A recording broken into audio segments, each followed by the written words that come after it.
Good evening. How are you? Welcome to the forum.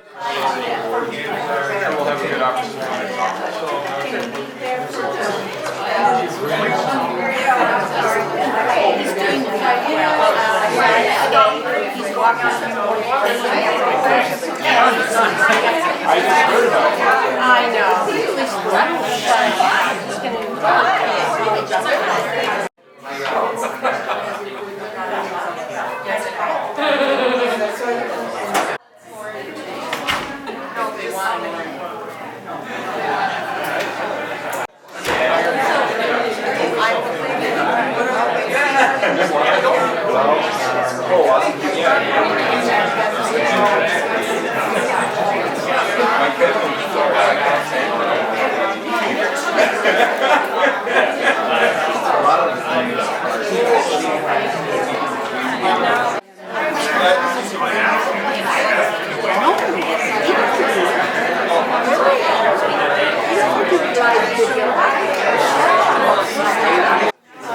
Do they know where to sit? They do.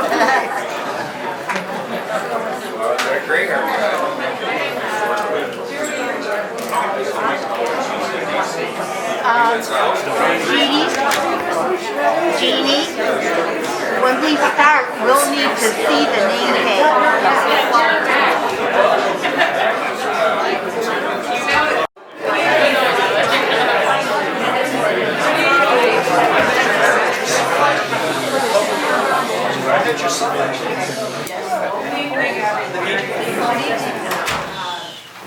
With all the filled seats, if there are anybody willing to sit on the floor, feel free. We're gonna just get comfortable, all right, to make room for others.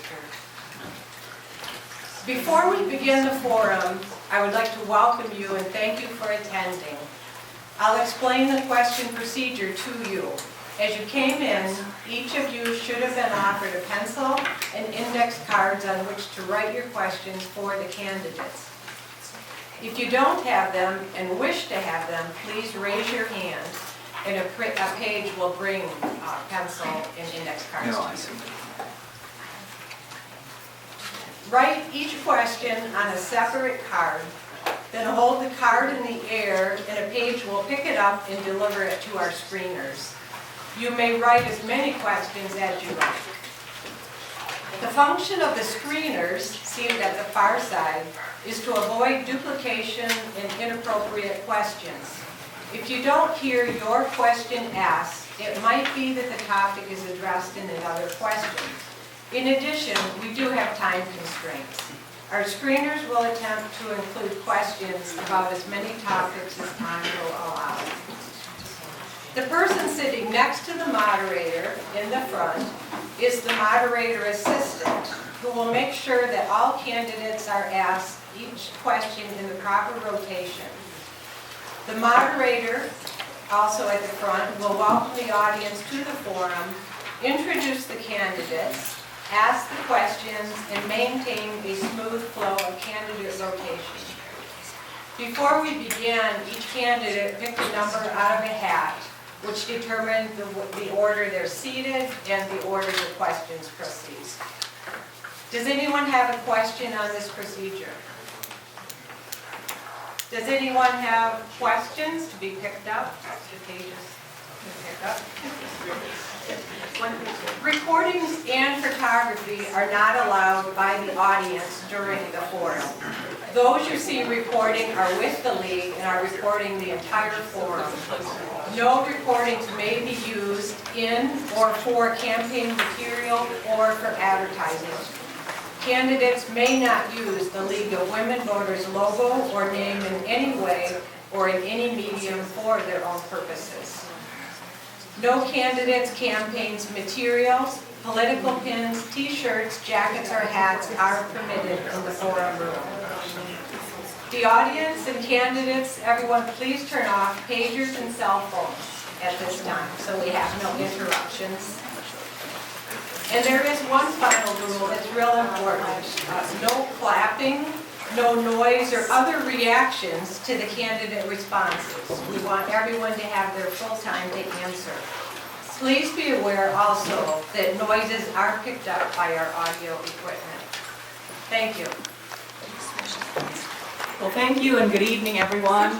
Welcome to this League of Women Voters Forum featuring the candidates running for the Marquette City Commission in the primary election that will be on Tuesday, August 6th.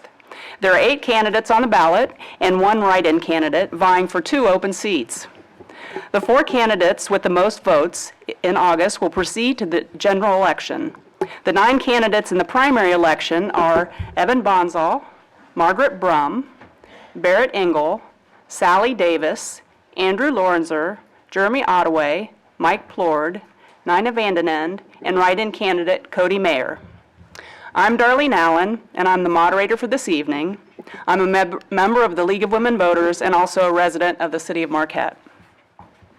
The League of Women Voters of Michigan, Marquette County Member-at-Large Unit, is sponsoring this forum.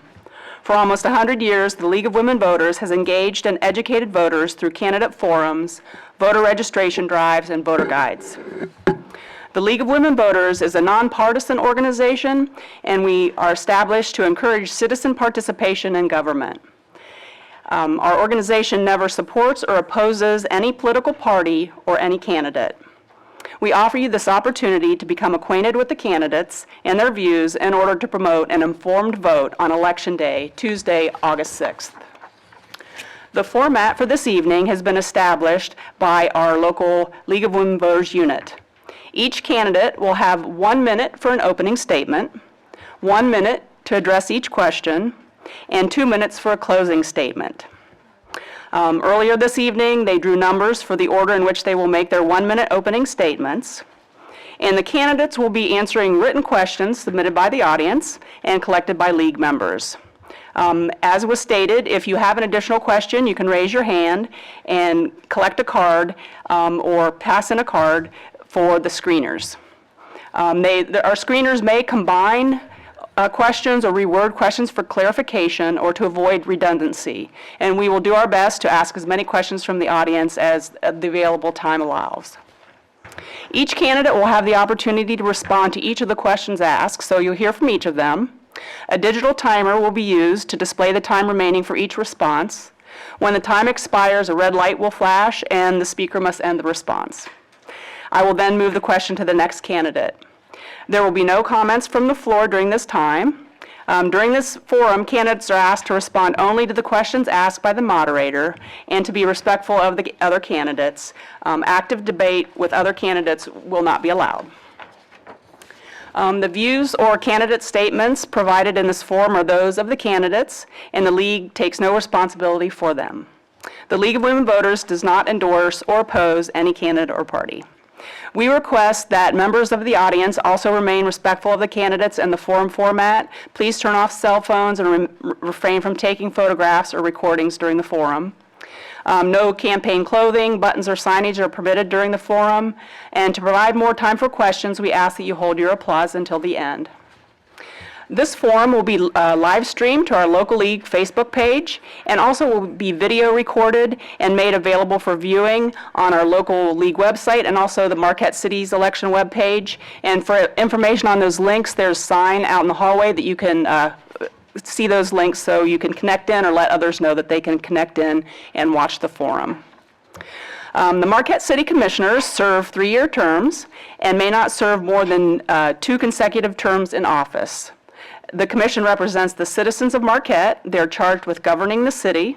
They pass ordinances, establish budgets and policies that affect Marquette and its residents. The city commission has the power to hire the city manager and city attorney and to appoint citizens to serve on numerous advisory boards and commissions. So we'd like to welcome this evening's candidates, Evan Bonzall, Margaret Brum, Sally Davis, Andrew Lorenzer, Jeremy Ottaway, Mike Plord, and Nina Vandenend. And Barrett Engel and write-in candidate Cody Mayer are unable to attend this evening, but they have submitted written statements that will be read during the closing statements. So as determined by lot, we will begin with an opening statement, starting with candidate Sally Davis. Well, thank you for hosting this event, League of Women Voters, and thank you for giving me number 1. So let me introduce myself. I'm a UP native, born and raised in Crystal Falls. Went away for several years and came back to Marquette and have been a homeowner in the city since 1981. I have done a lot of volunteer work in the community, and my commitment to Marquette is evident in the number of boards I've served on and the service clubs I've been part of. In fact, I counted up 18 boards of nonprofit boards that I have been on. 15 of them have been here locally in Marquette, and then a regional one and a national one. Professionally, I have 35 years in healthcare management, specializing in education, management development, grant writing. I'm a certified management trainer and group facilitator. And my grant writing has brought $15 million into the UP for healthcare. I developed the telemedicine system here in the UP. Time. Okay. And opening statement goes to you, candidate Vandenen. Hi, I'm Nina Vandenen. Thank you to the League for hosting this, and thank you to all of you for being here. It's an excellent turnout. It's wonderful to see everyone. I'm originally from Big Bay. I was raised in Big Bay and went to Marquette Senior High School and graduated from there in 1990. I stayed in the area. I became a nurse and worked at the hospital for over 20 years in the ICU as an RN. I went on to get my master's degree in science from Northern Michigan University, where I also swam. So, I currently work at Jacobetti Home for Veterans. I've been there for about 5 years, and I really enjoy working there. I am currently serving on the Traffic Advisory Committee for the city and have been doing that for about 5 years. I've volunteered extensively in the community, a lot with coaching, Girl Scouts, and working a lot with the youth in Marquette. I'm married. I have a child at Bothwell and at Marquette Senior High. Thank you. And the opening statement goes to you, candidate Brum. Good evening. You're lovely to look at.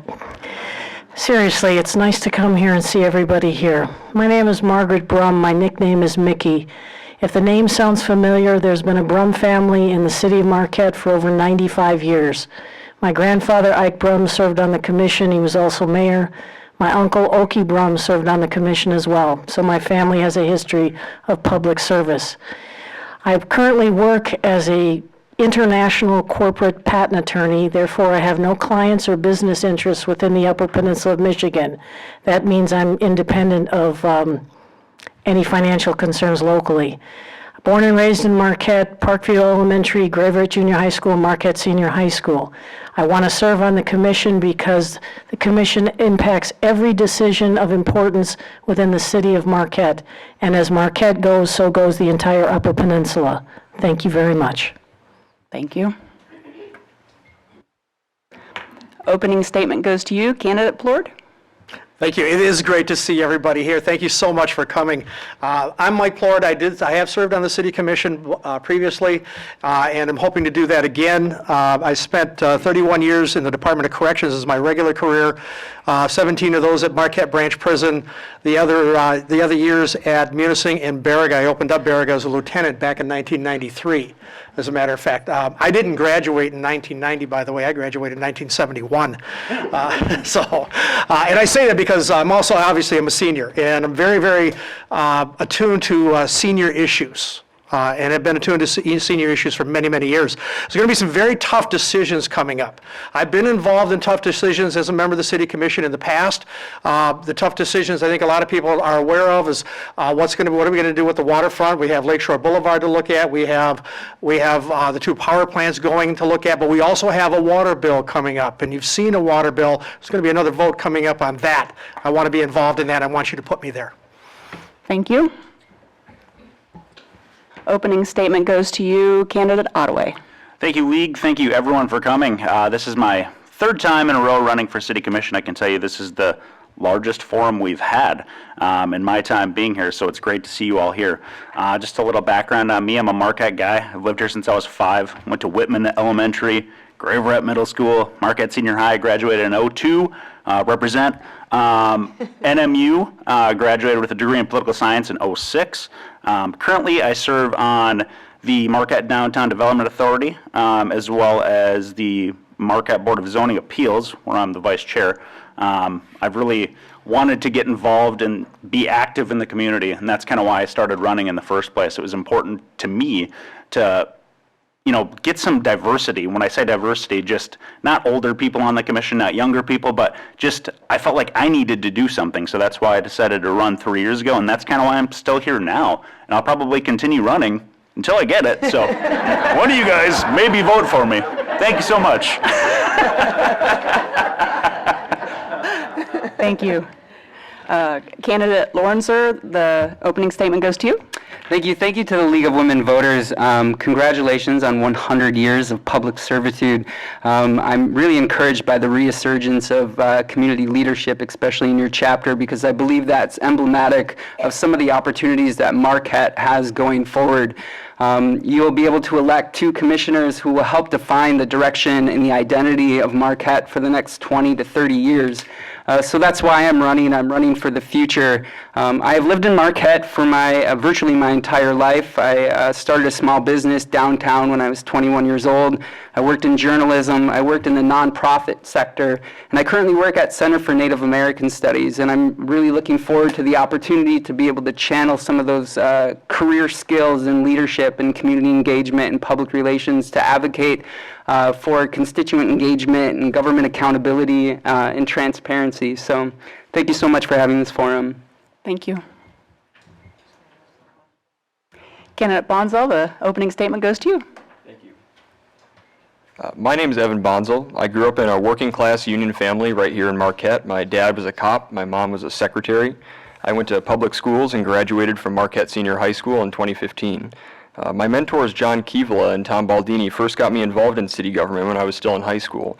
When I was 18, I was appointed to my first city board, and I also successfully fought to improve energy efficiency in Marquette public schools. I got a scholarship to attend Harvard University based on my family's financial need, where I earned a degree in government, and I'm soon going to be starting a job working in the Marquette County Administrator's Office. As you can probably tell, I'm a little younger than your average candidate for Marquette City Commission, but I think we need new ideas and new leadership here in Marquette. We also should not confuse age with experience. In fact, with 4 years of service on 3 different city boards, I have more experience in city government than many of my opponents. And I hope to be able to provide that combination of vision and experience as a Marquette City Commissioner. Thank you. That concludes our opening statements. We will now proceed with a questions segment. Each candidate will have 1 minute to respond to each question, and we will begin with candidate Vandenen.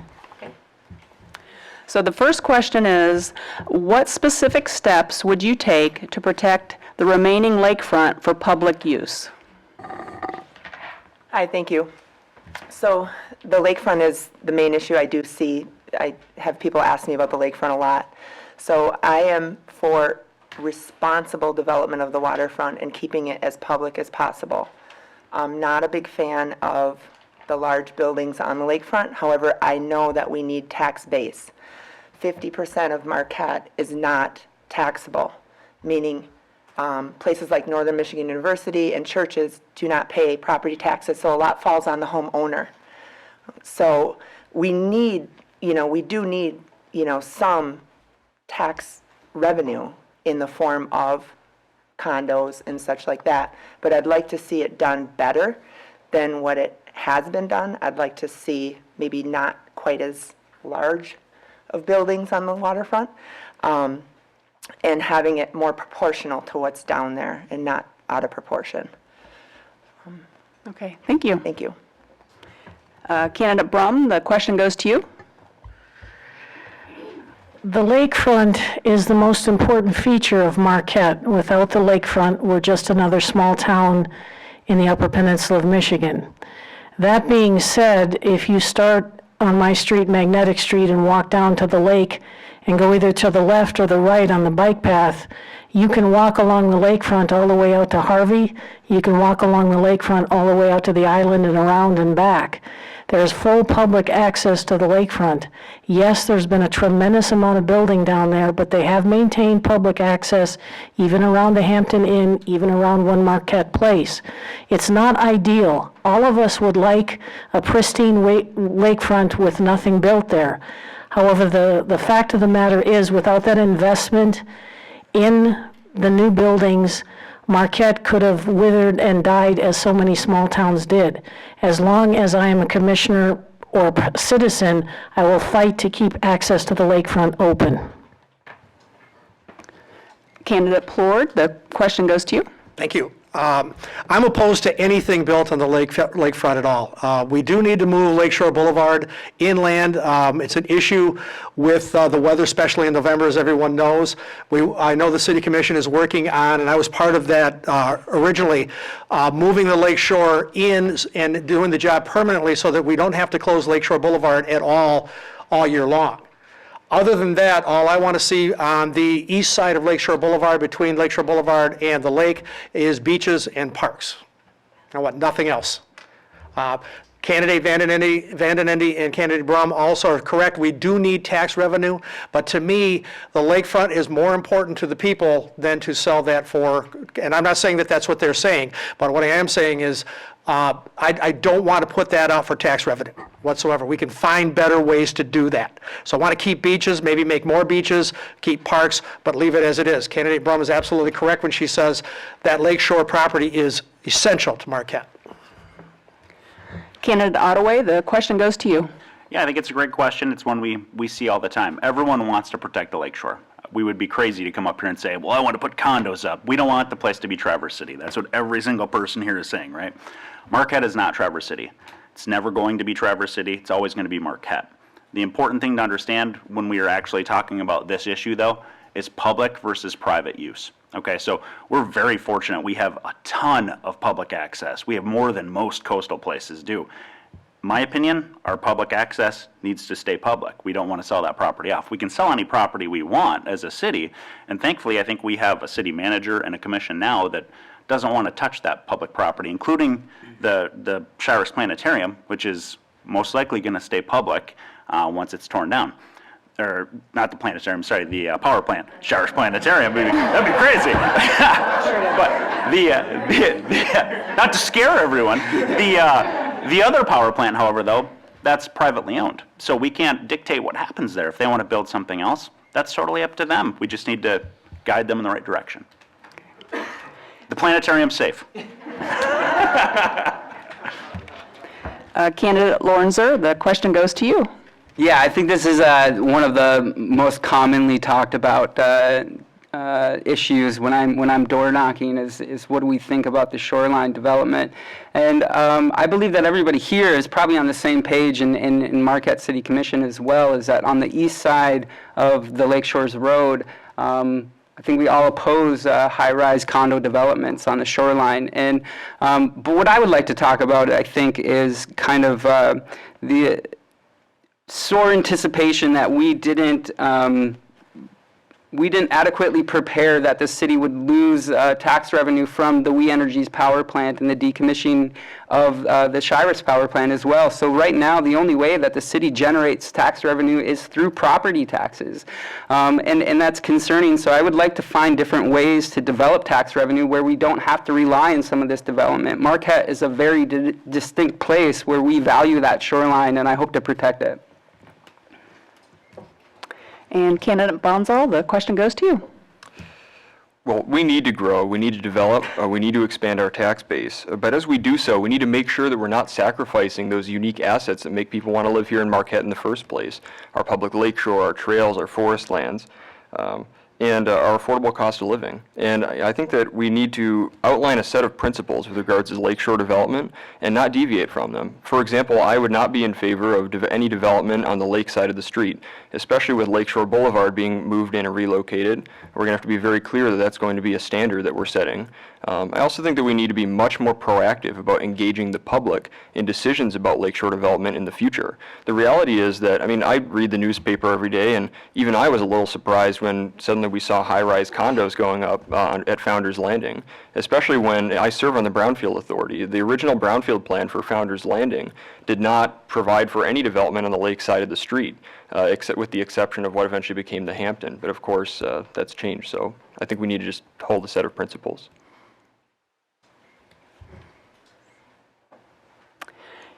Candidate Davis, the question goes to you.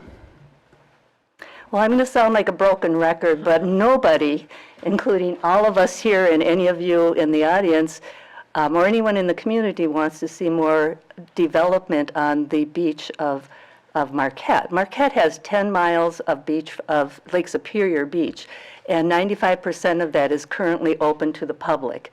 I am looking forward to, hopefully, the power plant at South Beach being turned over to the city, and again, making that more green space and more access to the lake. I, just as much as everyone else, really miss that view as you come down the bypass and look out on the lake.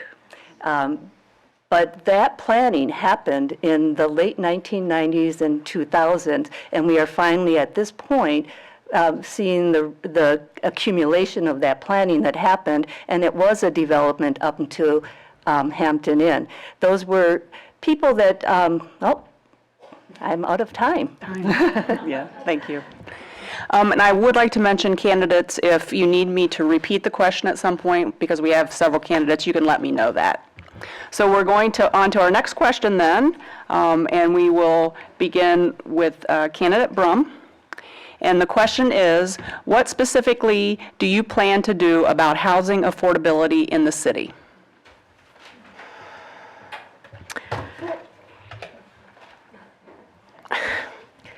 Well, I currently reside with my mother, and I've asked her not to raise the rent for the next year. So my personal situation is that I live with another person, and I've asked her not to raise the rent.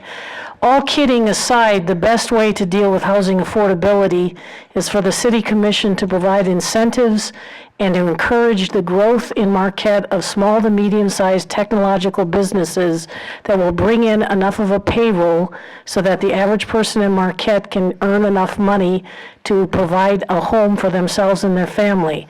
Right now, with the tourist income that we have, you can't afford to live in the city of Marquette. And as long as tourism is a dominant industry, that's not going to change. But I'm working with the NMU Invent and the Smart Zone to try to attract and home develop new companies that will come in with payrolls sufficient to provide income to enhance the housing situation within the city of Marquette. Thank you. Candidate Plord, the question goes to you.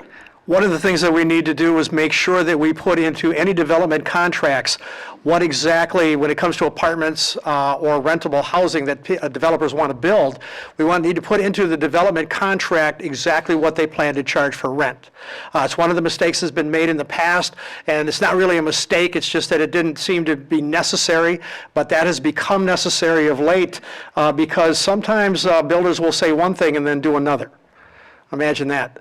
And it's happened. And so I would fight for clauses in a development contract, but I also agree with, and I like the idea of landlord incentives to bring rent down. We have places that are already being rented where rent needs to come down. And we need more places with affordable housing. Another thing we can do is develop some of the buildings that are not being used as affordable housing, and I would like to see that as well. Candidate Ottaway, the question goes to you. Yeah, it's a really good question. I mean, as a person who lives in the city with a wife and 3 kids, you know, and I own a home, I can attest it's not cheap. Taxes are very expensive in Marquette. People are shocked that I work with that are out of state that I pay that much in the Upper Peninsula. It's absolutely crazy. But that in mind, we live in an area that's very popular. And one of the things we have to really consider as a civilization, in my opinion, is are we willing to, you know, get a little bit more for our money, but have a little bit less home. Back in the day, people lived in smaller houses. Everyone wants big houses now. Contractors are building those houses bigger. And the problem we have in Marquette is people are still buying those houses. So it's kind of supply and demand. Will the contractors build something smaller? If people continue to buy the larger houses, it makes it very difficult. That's why we really need to start with the rental aspect. We need to find a way to get those rental prices down. And as Mike said before, I think one of the ways the city actually can do that is tax incentives for people that are renting houses to make those prices lower. Candidate Lorenzer, the question goes to you. Yeah, another great topic. I think that when we're talking about affordable housing in Marquette, we're not just talking about affordable housing, but we're talking about the entire spectrum of affordable living in the city, and that includes property taxes, that includes some astronomical increases in your sewage and water rates. And what happens is that we have people who are renting properties to renters, and they're forced to move out of the city because they can't afford that. One of the most heartbreaking things I find when I'm knocking on doors is people are telling me not only can they not afford to live here, but they're also falling out of love with the city. My entire campaign has been based on for the love of Marquette, and that's something that I want people to fall back in love with. So specifically, I would like to do a community benefit agreements where, like Mr. Plord was saying, where you could ensure some affordable housing in the city. I would like to, as the, I'm running out of time. This is not a 1-minute issue. This is something that's really complex, and I'm looking forward to resolving. Thank you. Candidate Bonzal, the question comes to you. If elected to the city commission, this would be one of my top priorities, and it's something that's personally touched my own life. My family's had to move 4 times in the past 6 years to save money on rent. As a recent college graduate, it took me 6 or 7 months to find a simple studio apartment I could afford in the city. Housing costs have risen 12% just in the last year, and young people and working families are rapidly getting priced out. This is a serious problem we have to deal with. And there's a lot the city can do. For example, we could improve our zoning code to encourage incremental affordable housing development, allow more duplexes, triplexes, accessory dwelling units to exist and cohabitate along with traditional single-family homes in existing neighborhoods. We could work proactively with developers to make sure that the redevelopment of vacant properties like Cliffsdale and the hospital adds to the supply of low and middle-income housing in the city. And I also think that we could form an affordable housing committee to make policy recommendations to the city commission. Nothing I just said would cost a single taxpayer dollar. So this is certainly a challenge that is very important, but we can address it. Thank you. Candidate Davis, the question comes to you. Absolutely, this is an issue of big concern for the area as we want to retain the people with modest incomes and give them ability to live and work without a high cost of transportation. The city can incentivize developers, as already has been mentioned. We can make it easier for reuse and infill, and which would decrease the cost of roads and utilities. Rezoning is, as Commissioner already, the candidate Bonzell has said, doing things with the lot size and allowing for more variety of housing like co-ops and such. And really encouraging the sustainable energy efficiency of the development so that some of those ongoing costs of just living in a house with utilities is decreased. And I will just end right there because, again, the time is up. Candidate Vandenen, the question comes to you. Thank you. So affordable housing is based on 30% or less of your gross income. So in Marquette, the average median income is close to $40,000 a year.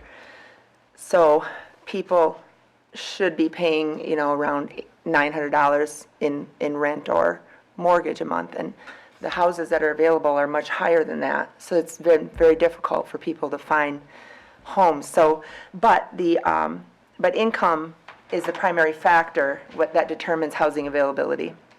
Okay, it's not just price; it's income. So I'd like to see jobs that are not just minimum wage jobs, but jobs that are, more that are closer to the median in income for people.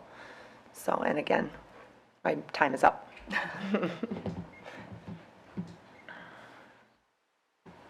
Okay, the next question will begin with candidate Plord. Is that right? Okay. The question is, do you support the creation of a regional facility to handle single-stream recycling other than glass?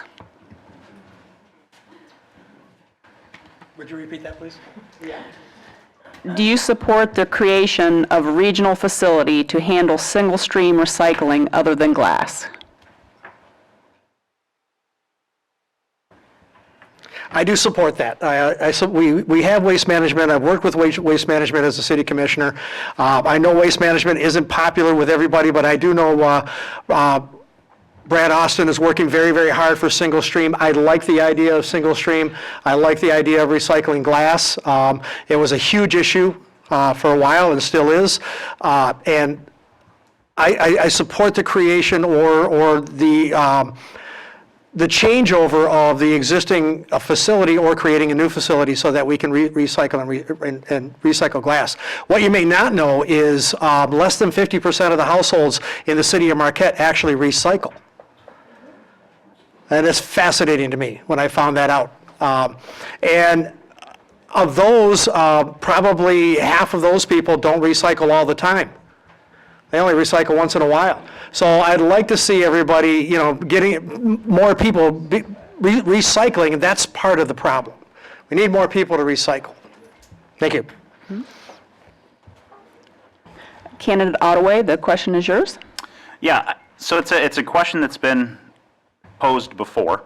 I think that when we talk about recycling, Marquette is very mindful of the environment. Most of the people that live here understand and want to protect the environment, me included. And I want to do everything I can to make sure recycling is as easy as possible and we have the access for that. The issue, though, is cost. We have to understand that there's a cost associated with that, and there's a reason we're currently not recycling glass, and a reason that glass isn't a part of the conversation. It's because there's just not a financial incentive to recycle that right now. I can't say that I support anything that's going to raise people's costs more than they already are. I think that if it means that we keep our costs now what they're at, and we can recycle the way we're doing it now, dual stream, and it's not costing, people paying water bills, $5, $10 more a month, maybe that's the best way to go. I think we need to hear more about it, though, and figure out which way that we can actually go to, to save money here, and which way it's going to be best to be able to recycle best. Candidate Lorenzer, the question is yours. Yeah, I support single-stream recycling. I think we talk about the cost of recycling, but I believe that's something that the citizens of Marquette have demanded when they were shocked to find out that they weren't recycling glass. That was something that was a mandate from the city residents, who also even acknowledged that they would be willing to pay an extra nominal fee a month to be able to recycle glass. And Northern Michigan University recycles. They do single-stream recycling, if I'm not mistaken, and it works for them. And we've actually, I believe, resolved that situation where we will be recycling glass in the future, and I think that's positive. I think that the city of Marquette and its residents are very environmentally friendly, and we want to recycle. The 50% thing, I've heard that before, and that's concerning. So we might need to work on some education initiatives to really incentivize people to be able to participate in the recycling programs. Candidate Bonzo. So actually, I have some good news. I think what this question is referring to is the recent vote by the Marquette County Solid Waste Management Authority to have a slight increase in tipping fees at the landfill in order to fund an upgrade to their facilities. And what that's going to allow them to do is switch the entire county, not just the city of Marquette, to a single-stream recycling system, which will hopefully increase the recycling rate that is pretty low, as candidate Plord mentioned, and also is going to allow the county to upgrade their recycling facilities to allow them to recycle glass. So what they're going to be doing is actually grinding it down and turning it into a silicate substrate that can be used for construction applications, which will hopefully turn Marquette County into a regional recycling hub for the entire Upper Peninsula, creating some good jobs and bringing some revenue to Marquette County. So this is an issue that's already been resolved. I believe it's this spring that we're going to be starting to switch over to single-stream recycling. We'll be able to start recycling glass again. It's a great thing for the city of Marquette and for the entire county. Thank you. Candidate Davis, the question's yours. I absolutely support the single-stream recycling and agree with what's happening with the tipping fee. I think it is a small cost to help our environment. which we most certainly need to do. I listened to a presentation by the Marquette County Solid Waste Authority, and I was very impressed with the equipment they're purchasing, and it's $5.9 million for this equipment. Quite a bit of money, but they have a plan for recouping that amount, and they have some grant funding come to it. And there's 22 municipalities that will be part of that. Our garbage is 45% organic. Think about that, 45% recycling, and only 10% of our garbage is really just garbage. And we're putting all that other stuff into the landfill at this point, and the landfill needs to last for quite a while. I think that we need a lot of education in the community about how to recycle and what else we can do to get rid of that organic material that really needs to stay out of the landfill. Thank you. Candidate Vandenen, the question's yours. Thank you.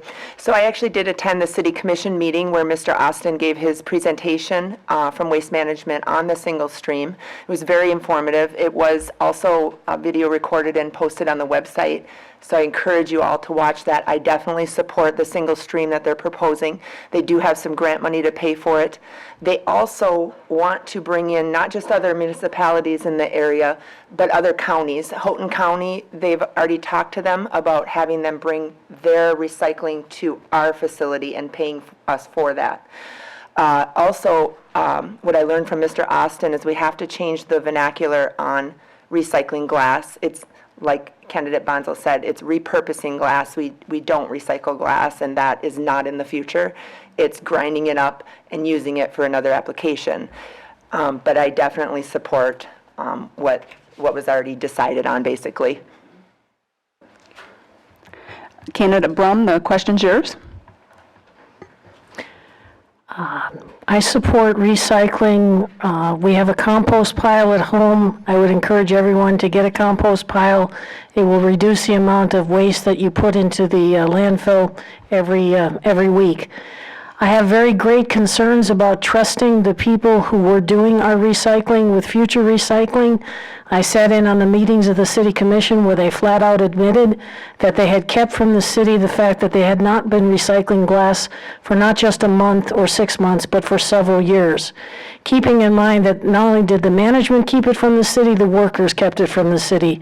So to be honest, I must tell you, I do not trust the current recyclers when they tell me they're going to recycle. Therefore, if we're going to make a deal for single stream recycling, we have to put into the contract transparency, inspections, and real penalties that will cost them everything if they pull this garbage again on us of saying that they're recycling something when they're throwing it away. Thank you very much. The next question, we will begin with Candidate Ottaway. The question is, do you agree with the Commission's decision in 2019 to opt out of marijuana sales within the City of Marquette until state regulations are promulgated? Yeah, great question. No, I do not disagree with that decision because the city made it pretty clear that it was a temporary designation until the state decided to make their rules, which have actually recently just came out. Because the rules have just come out and we know how this is actually going to work and how basically businesses can be regulated to sell marijuana, I think it's time for the city commissioners that are currently on board to make sure that they opt in before November, which is the time that they need to do that, so the city of Marquette can sell legally with the vendors that can be put in place to do so. I think that we're living in a world now that it's, I think 600 municipalities in Michigan opted out. Most of those were opting out because they wanted to wait until the state made real rules. The state's got real rules in place. The plan is to kind of roll forward with that because the rules are in place. It's time for the city to reevaluate this. That way we can opt in. Thank you. Candidate Lorenzer, the question's yours. Yeah, I disagreed with the decision to ban cannabis commercialization prior to the state coming out with regulations. I believe that Marquette kind of saw this coming down the rails, and there was 63% of voters in the city of Marquette voted in favor of Proposal 1, and I felt that they knew what they were voting for when they casted their ballot. And it's something that I felt as if Commission wasn't listening to their constituency. That's something that I would like to regulate cannabis with with robust regulation and taxation and have an adult perspective on it. So I'm a proponent of cannabis commercialization in the city. I'm a non-cannabis user myself. It actually just makes me feel funny, but I want you to know that's all it does. And I think a lot of the precipice behind that was a fear, and it's a fear that I respected, but something I thought we can mitigate with a very adult perspective on legalizing cannabis and a way that works for Marquette.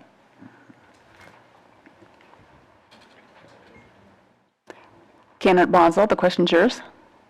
Well, I personally did not think that it was necessary for the city to opt out. In fact, several other municipalities right here in Marquette County have already opted in. Iron Mountain recently passed a marijuana ordinance. So I think that regardless of what's happened in the past, it's definitely time for us to approve a sensible, responsible marijuana ordinance here in the city of Marquette. You know, I was talking to a city resident recently. She's a senior citizen who's lived here for many years. She's in a lot of pain, has real trouble sleeping, and all she wants is a safe, reliable, and convenient place to purchase cannabis to manage her pain and allow her to sleep at night. To me, this is common sense. It's no different from regulating alcohol and tobacco, and I would be in favor of voting to approve a marijuana ordinance as soon as possible here in the city of Marquette once we can get good public feedback. It's a potential source of some good jobs and some tax revenue at a time when we badly need both. So I would absolutely vote to opt in once that comes to a vote as a city commissioner. Candidate Davis, the question's yours. Yes, I agree with the decision that was made at the time, and I also believe that the commission will, and I would vote for it to become a reality in the city in the future. I think that the decision that was made was out of concern for the citizens and the safety, and I think that the issue is more complicated than what the general public realizes. There's 5 different types of businesses that they have to consider: the growers, the transporters, the testers, the retail, and then another type of a small business that can do everything. I also, as I listened to a lot of the public comments at the meetings, there was not a lot of suggestions about how they would like to see it implemented in the city. So I know that the city is currently working on an ordinance. I feel that will be coming before the city commission. There'll be public input, and I'm pretty confident that will pass.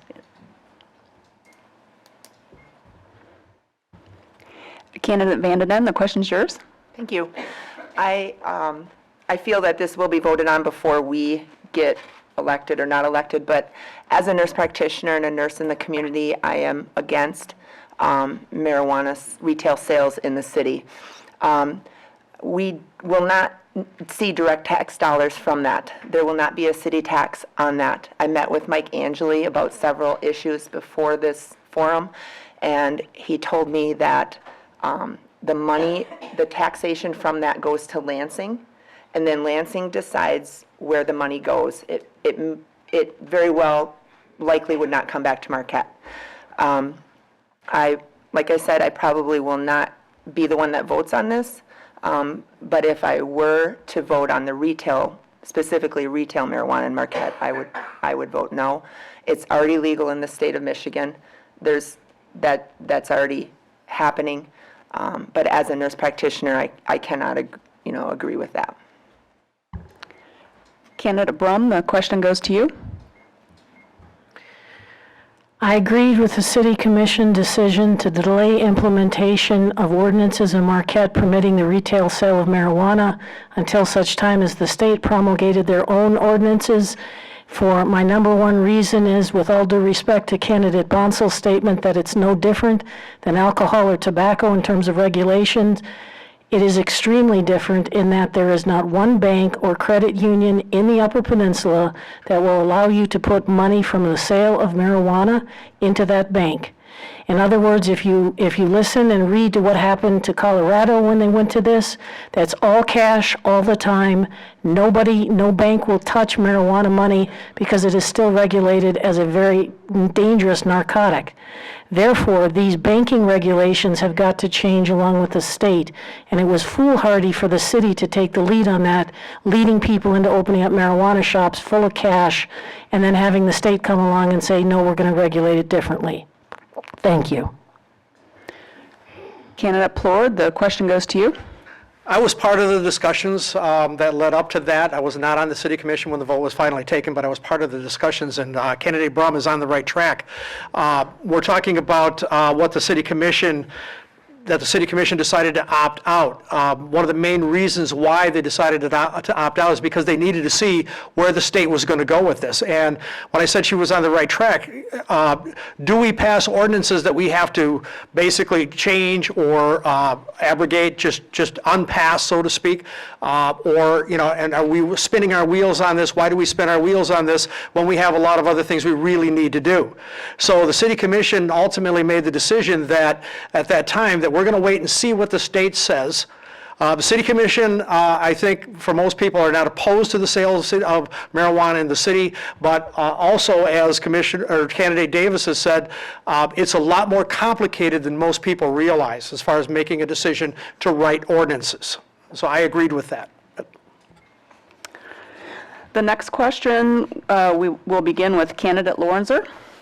And that question is, what are your plans to help senior citizens as utility costs and property taxes continue to increase and many seniors are on fixed incomes? Yeah, it's a great question. So I think this is also where we talk about affordable housing and affordable living in Marquette. And back to the fact that the only way that the city generates tax revenue right now is through property taxes. So I would like to see some innovative and a fresh perspective on how to generate tax revenue to alleviate the burdens on low-income citizens, especially some of our senior citizen population. I believe that community benefit agreements would be essential in mandating some of development projects that prioritize affordable housing for seniors. And I think that's that's something that I'm pretty cognizant about when I'm talking to people.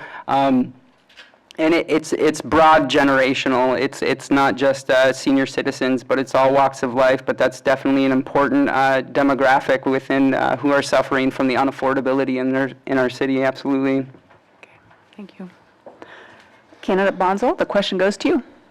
Well, we absolutely need to make sure that Marquette remains a livable community for people of all ages. And I think that, actually it's interesting how when people get a little older and they are on fixed incomes once they retire, they're often in a similar boat to actually where younger people like myself are, where you have a limited income, you have a hard time finding housing that you can afford in the city. We don't really have very reliable public transportation in Marquette, so that can be a challenge for senior citizens in Marquette as well.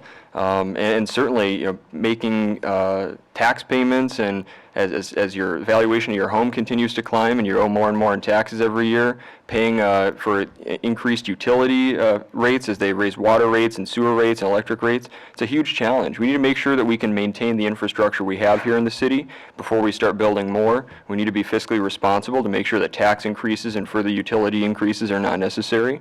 And I also think that with regards to senior citizens, we need to make sure all of our public buildings, parks, and beaches are fully universally accessible. Candidate Davis, the question is yours. Well, let's start with the fact that no one wants taxes raised, and I would certainly support any efforts to not increase taxes. I know what it's like to pay taxes, not only home taxes on my home, but also taxes on my business.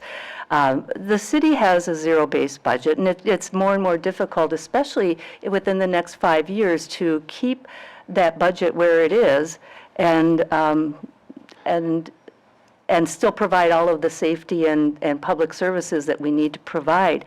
Our property taxes, the income from our property taxes on the city are about $9 million, and the rest of it has to be made up some other way. And as it was said earlier, only about 50% of the land in Marquette is taxable because of the nonprofits or the government types of places that we have here. So what can we do? But it's interesting that it comes down to alternative. Oh dear, there goes that time. I have lots more to say. I was listening. She was listening. Thank you. Candidate Vandenen, the question's yours. Thank you. So working at Jacob Betty Veterans Home, one would think that all the veterans there have everything taken care of, and that's not necessarily exactly true. But I would support anything we could do for our seniors when it came to housing. I would not like our taxes raised either. But if there were any kind of creative ways we could help our seniors with housing, I would do that. For example, the Grandview Apartments, it's not senior housing, but I like how that was done. That's the old orphanage. If we could find ways that was done a lot, with a lot of grant money, and if we could find unique ways, niche ways to help our seniors with affordable housing, I would be all for that. My parents are selling their house in Big Bay and want to find a home in town, and it's very difficult for them to find a home under the $200,000 price point. So I have a vested interest in that, in helping people do that. Thank you. Candidate Brum, the question is yours. I have a unique relationship with pipes, as my undergraduate degree is in chemical engineering. So I studied pipes intensely for 4 years, and my philosophy about paying for water and sewage is there are many things you can negotiate with, but you cannot negotiate with a broken pipe, especially in the middle of winter, especially when gallons are pouring out, like happened in Escanaba and other towns this winter. I'm on the Marquette Area Wastewater Treatment Authority Board. One of the things we're doing to assist seniors and all residents, we're starting an educational program. I knew this was going to come in handy. Toilets, what's on the outside, what's on the inside, and what happens if you have any part of the inside of your toilet not working right, and how much water that can waste. We're also starting a program to try to partner with the hardware department to get rain barrels for different locations so you can collect rainwater to use that for your gardens and for your outdoor utilities. Thank you. Candidate Plord, the question's yours. Thank you. I've already done it. Last October, the city had a vote, the city commission had a vote, I was a member of the commission, on whether they should raise water bills and sewage bills 8%. I was the only commissioner that voted no, as a matter of fact, and I was very vocal about it. The city plans to bring up a vote again this year, next year, and next year. I understand what the city's trying to accomplish, and I don't disagree with it, but I disagree with the methods. As a city commissioner, this year, I would vote no again. What I would like to do is, I'd like to see the city implement a program where retirees who are making less than $50,000 a year pay a flat fee for water and electricity, and the number I have in my head at this point right now is $50 a month, and that's that.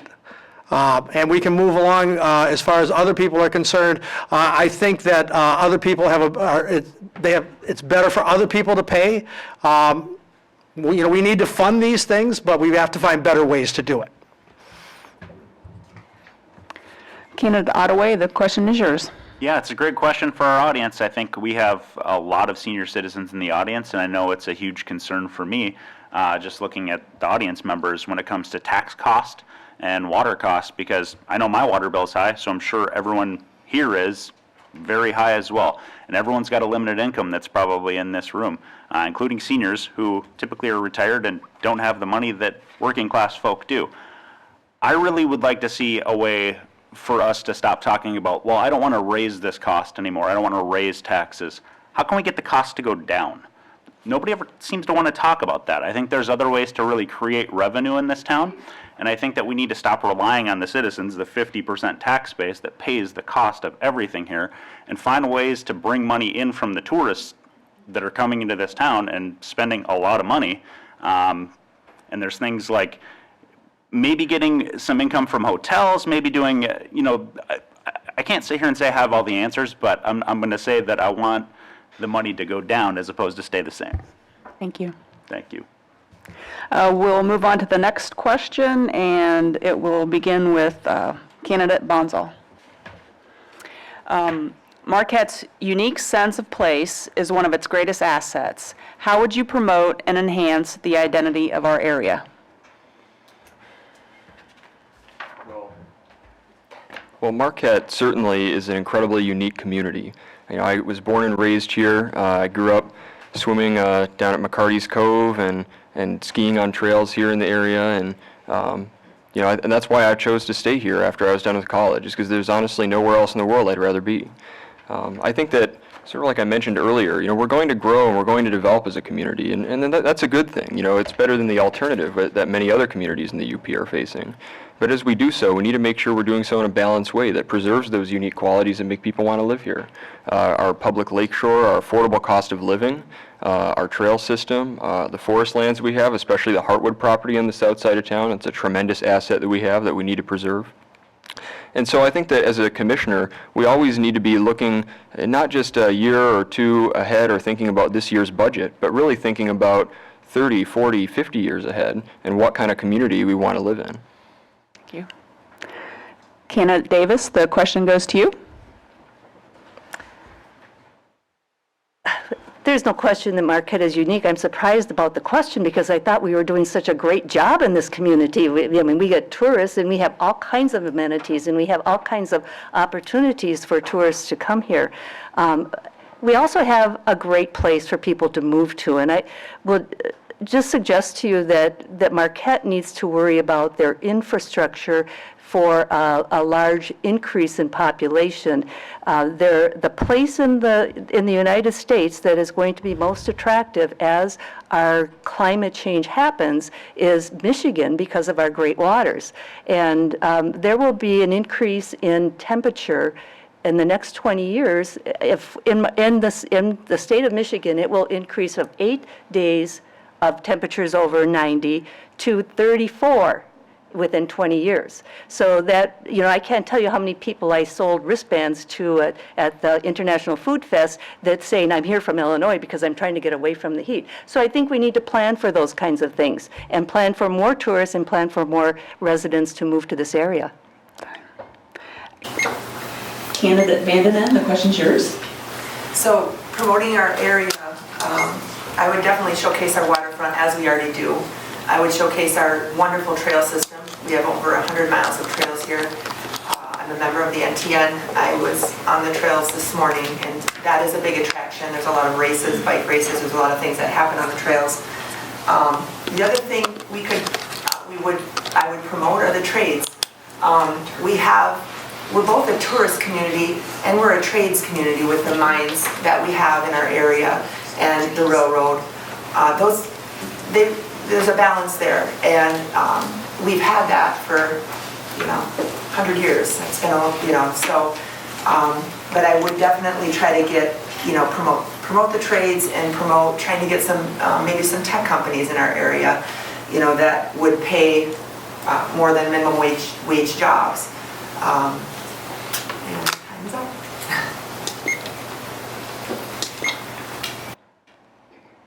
Candidate Brum, the question is yours.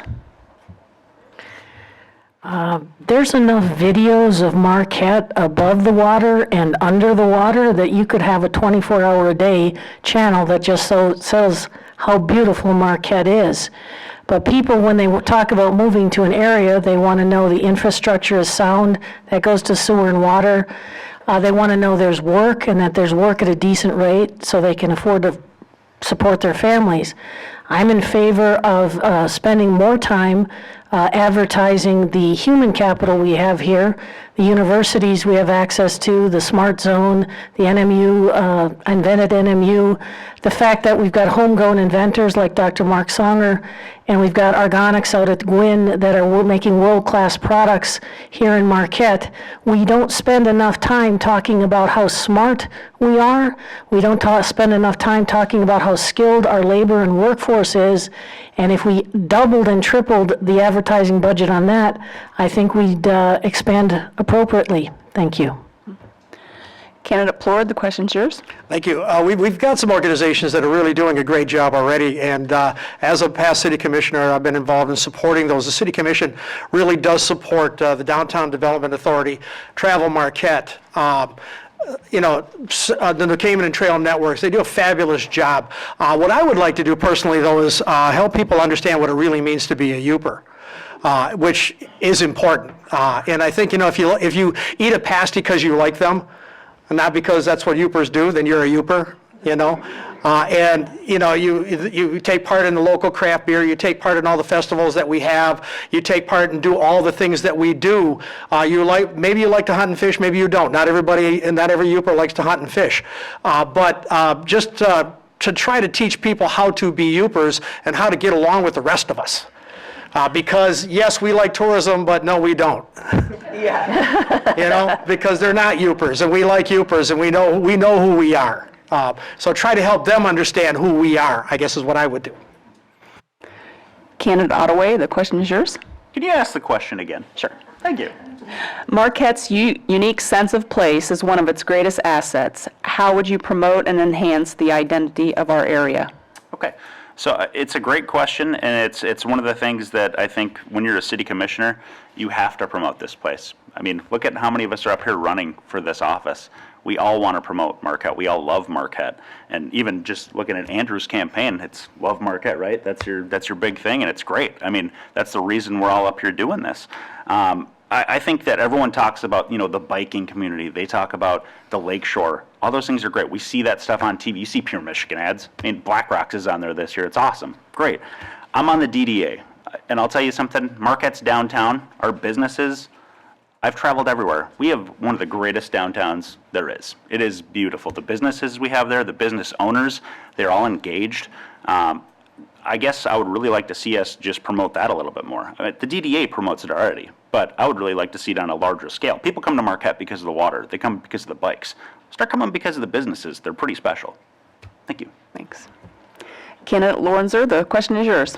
Yeah, I agree with a lot of what Jeremy just said, because I believe that, Marquette is on a lot of lists. It's on a lot of destination lists, and I think there's a balance and a pragmatism to understanding that we don't want Marquette necessarily to become exclusively a tourist trap, but let's start to promote our city to tech enterprise businesses to come here and to work here and to live here and to raise a family here. It's not just about your one and done visit to the city, but it's about becoming part of the community.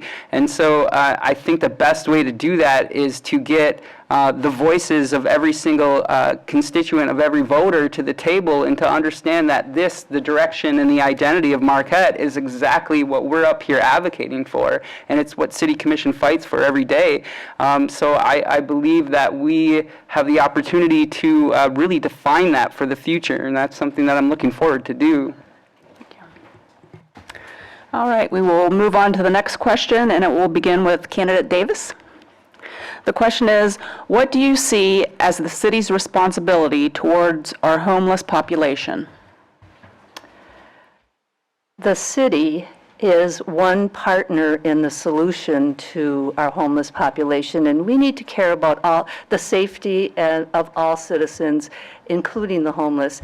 But it's a multifaceted problem. It is the police deal with it, the emergency room deals with it, healthcare deals with it, addiction services, mental health services, social services. Our churches have been wonderful. I was real pleased when I heard about the recent agreement or little project that our chief of police and the director of the warming shelter recently had, because that shows a lot of progress. But again, it's the city has to sit down and be part of that discussion and part of the solution to have humane and wonderful solutions to those issues. Thank you. Candidate Vandenen, the question's yours. Okay. Yes, and I did also talk to Mike Angeli, our city manager, about the homeless population as well. What he told me was we have 25 to 35 people that are homeless in the city that have been, I don't know if you want to call it documented, or that's a lot less than what I thought. So I definitely want to look into that more and see what we can do, and it is multifaceted. Room at the Inn has done a great job. I have volunteered with Room at the Inn through my church, and I think it's really important. I also think that we could possibly look at what the Jensen does and how they do things, because it seems that there's a lot less disruption there, and maybe we could get some kind of modeling from them or ideas on what to do with the warming center to make it safer and basically a better place. Thank you. Candidate Brum, the question's yours. Need help? Sorry about that. I was working too hard and I couldn't work the microphone. I don't know how many of you know the history of the homeless population in Marquette, but the Room at the Inn program began a while ago after a young man came to a church looking for a voucher to go to a hotel for the night in the middle of winter, and there simply weren't any vouchers, and the lady working the desk couldn't find him a place for the room, and he went out into the winter and he froze to death. So the city has a moral and an obligation to the people that reside here to provide some shelter from the elements, some opportunity for food and other sustenance, and some access to services. It's up to the people of Marquette to decide how much they want to invest in the homeless population. Right now, the churches are bearing the brunt of Room at the Inn. I don't know if that's a sustainable model, and I like what my colleague here said about modeling it after the Jansen House. We might have 5 or 6 Jansen houses by the time we're done. Thank you. Candidate Blord, the question is yours. Yeah, the city of Marquette does have a responsibility to the homeless, and the city is answering that responsibility along with, as has been mentioned already, several other entities. It's a very, very complicated question. But I also think the city has a responsibility to everyone else who is not homeless. I don't think the homeless have a right to disrupt the bike path, for example. I don't think they have a right to disrupt Peter White Library, and those things are happening. I think people need to be able to walk the bike path and feel safe, and I think at some point they don't. And there are issues, again, at Peter White Library that should not be happening at all. So the city has a responsibility to everybody else and the other entities, the stores, the businesses. We do need to come up with a solution. It's not going to be solved in the next year, though, because, again, it's a very, very complicated question. I also like the idea of modeling, studying what other people are doing. I think that's one thing we need to do. We need to take care of our homeless. This is a climate that, for a lot of time of the year, doesn't allow for safety for homeless people, but we need to protect everybody. Thank you. Candidate Ottaway, the question is yours. Yeah, I think we all know this is more than a 1-minute problem. I'll just be piggybacking off of everything that they're saying. I mean, I think Mike kind of hit it perfectly the way I was going to go. It's a twofold issue.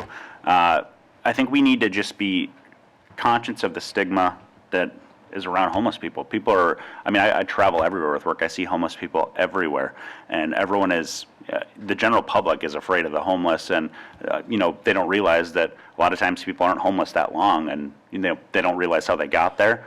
But in the same sense, you do have people that are in the homeless community that are causing problems. So it's a very difficult problem to work through at a city level.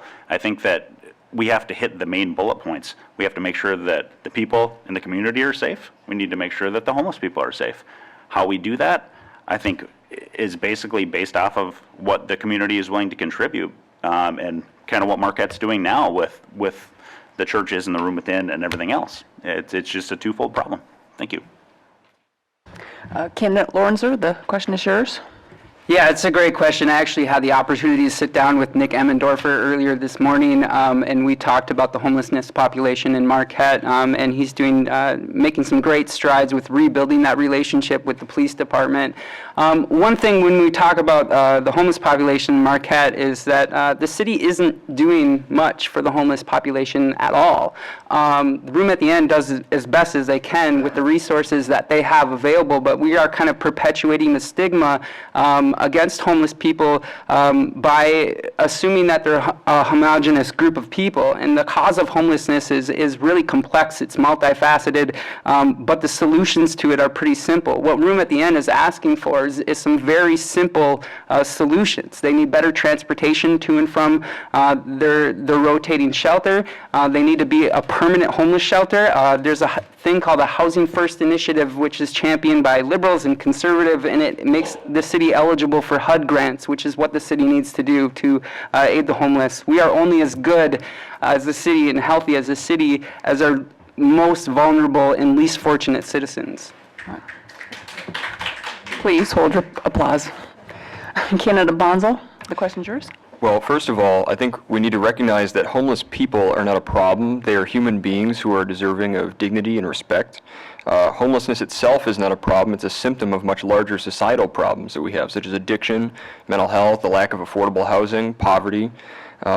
We also need to recognize that we're already spending tens of thousands of taxpayer dollars as a city every year providing services to our homeless people. My parents both worked in law enforcement for many years, and they saw how our law enforcement officers and our librarians and other people are often being essentially asked to double as social workers, and that's just not sustainable. And as Andrew said, the only long-term solution that has been shown to actually reduce homelessness in the long run is a housing-first policy, and that's why I think that we should be working with Room at the Inn to establish a permanent homeless shelter in an appropriate location here in the city. The shelter should be oriented towards helping people turn their lives around, giving them stability and the help that they need. I think that ultimately this is the only viable long-term solution to the issue of homelessness in the city. Thank you. We'll move on to the next question, and we'll begin with candidate Vandenen. Do you think climate change is a danger, and what would you do as a commission member to help Marquette address and adapt to this issue? Absolutely. It's an issue, and it's an issue that I read about and think about daily here, especially when the weather's been this warm. So, whatever the city can do that, again, doesn't cost the taxpayers, an exorbitant amount, I would be in favor of. The city recently paid a company, Johnson... Controls. Yeah, Controls. That's it. To go around the city and replace streetlights. We replaced 22 streetlights with LEDs, and then traffic lights. 22 traffic lights were replaced. City street lamps were replaced with LEDs. That is going to, over the long term, save the city a lot of money.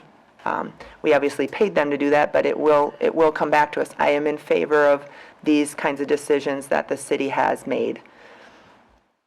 Thank you.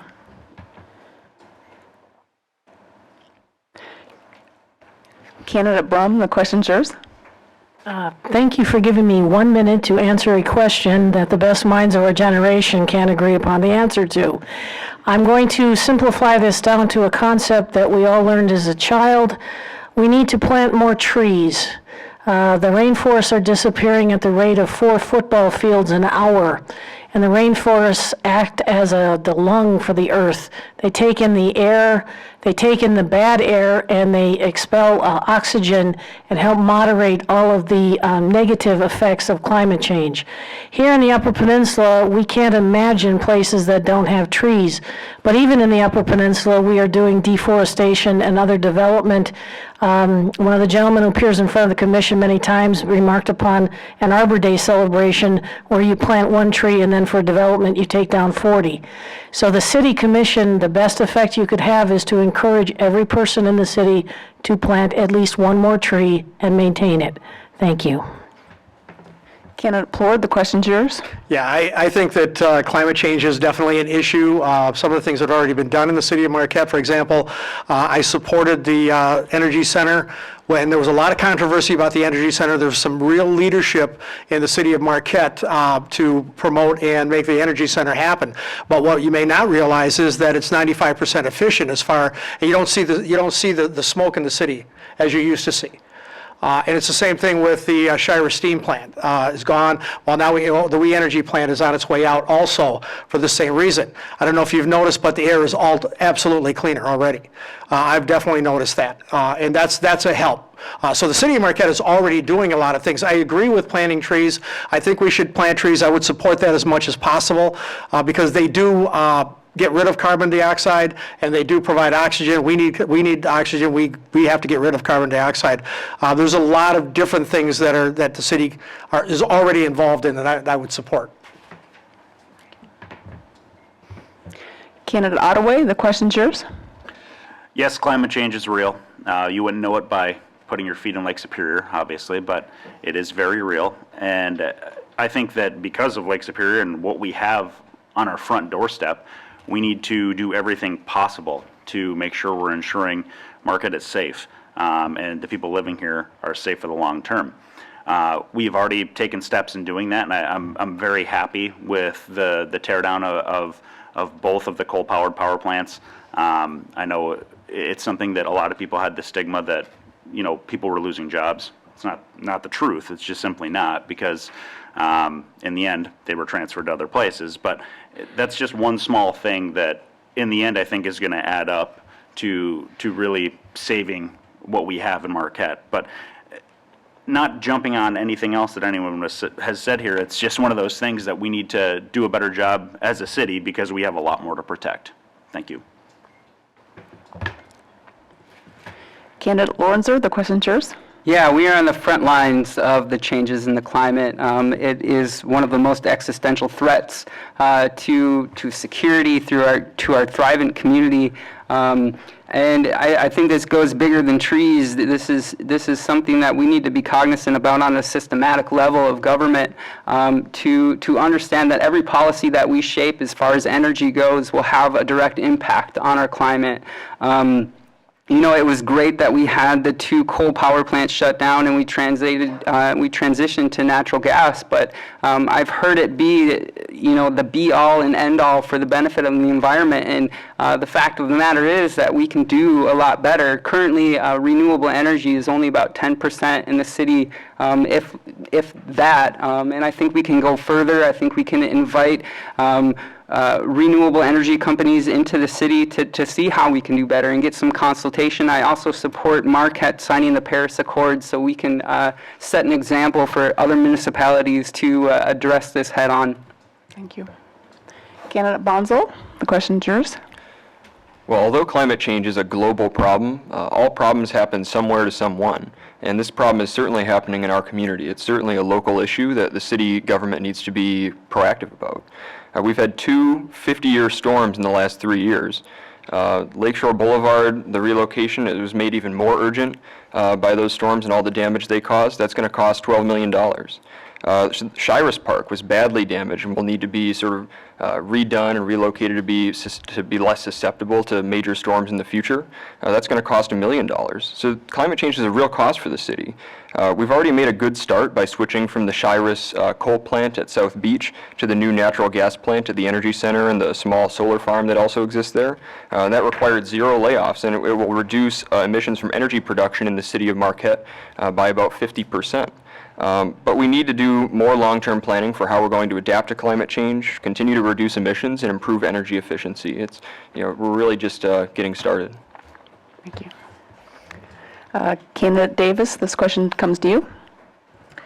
I'm very concerned about the environment and the climate changes. I knew it was coming, but I never thought it would happen in my lifetime, but here we are. I would like to see the city consider a climate advisory panel, but more so, I think that every decision the commissioners make have to be thinking about downstream consequences and systems thinking.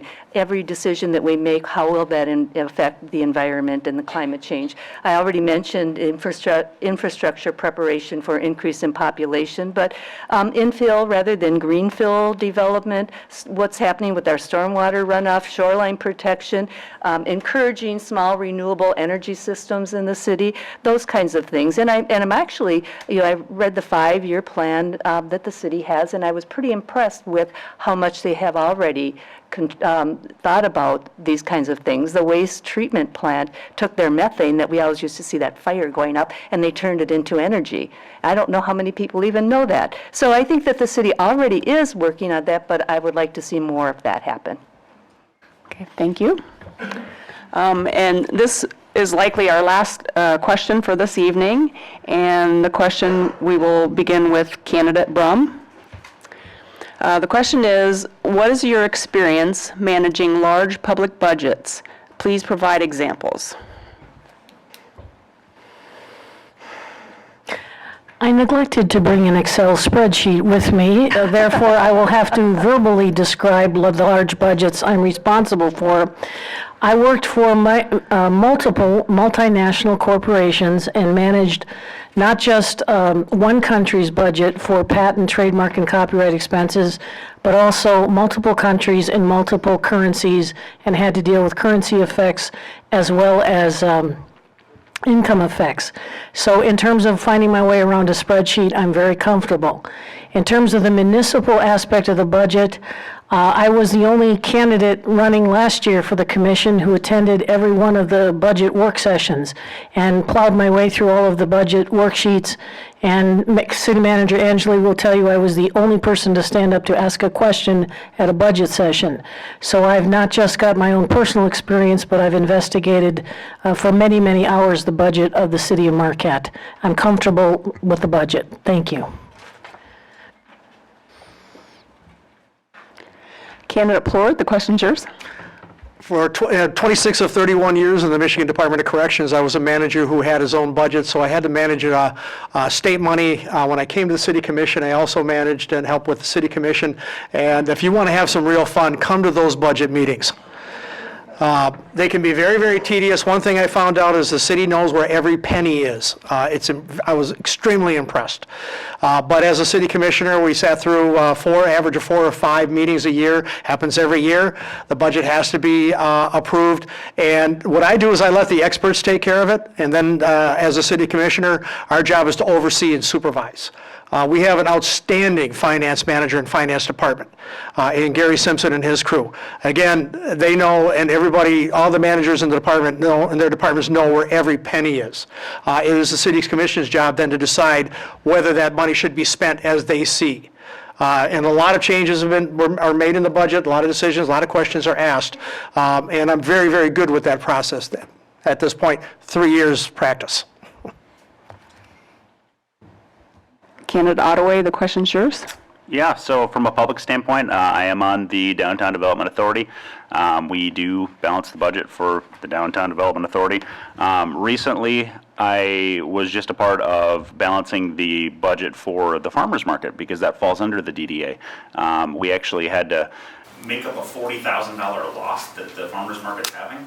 So we have a very easy process for that, much like they do with the City Commission. We talked to the farmers and figured out how to solve that problem because it affects them directly.